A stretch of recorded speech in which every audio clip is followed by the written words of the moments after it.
बहुत समय पहले प्राचीन चीन में 3 बूढ़े भिक्षु रहते थे। उनके नाम आज कोई नहीं जानता, क्योंकि उन्होंने कभी किसी को अपने नाम बताए ही नहीं। चीन में लोग उन्हें बस 3 हंसने वाले भिक्षु कहते थे।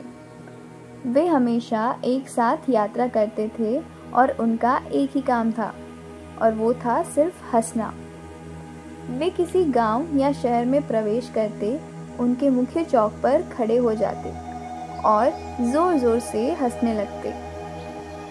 धीरे धीरे वहाँ रहने वाले और आने जाने वाले लोग उनकी हंसी को रोक नहीं पाते और खुद भी हंसने लगते। देखते ही देखते वहाँ लोगों की एक हंसती भीड़ इकट्ठा हो जाती और हंसी पूरे गांव में फैल जाती। और जब पूरा गांव हंसने लगता, तब वह तीनों भिक्षु आगे अगले गांव की ओर बढ़ जाते। उनकी हंसी ही उनकी प्रार्थना, सीख और उपदेश थी। वे किसी से कोई बात नहीं करते थे, सिर्फ हंसी के माध्यम से जीवन का संदेश देते थे। पूरे चीन में लोग उन्हें प्यार और सम्मान करते थे, क्योंकि उनसे पहले न किसी ने ऐसे आध्यात्मिक गुरु देखे थे, न उनके बाद। वे मानो यह बताना चाहते थे कि जीवन को एक बड़ा सुंदर मजाक समझना चाहिए और उसे हंसी की नज़र से जीना चाहिए। कई वर्षों तक खुशी और हंसी फैलाते रहे, जब तक एक दिन उत्तरी प्रांत के एक गांव में उनमें से एक भिक्षु की मृत्यु हो गई।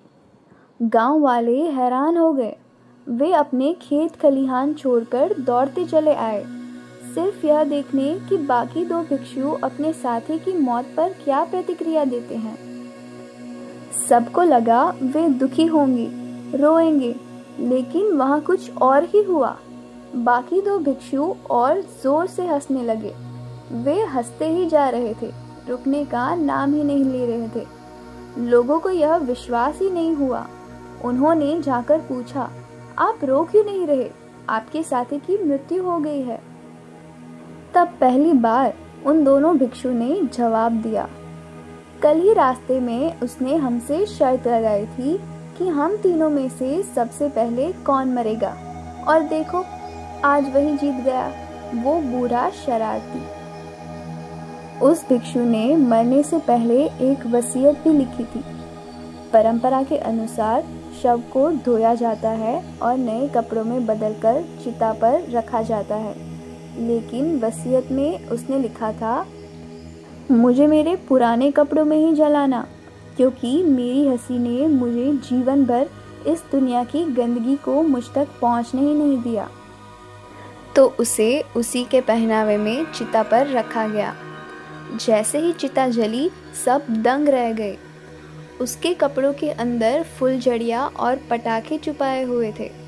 रंग बिरंगी आतिशबाजी आसमान में फूटने लगी।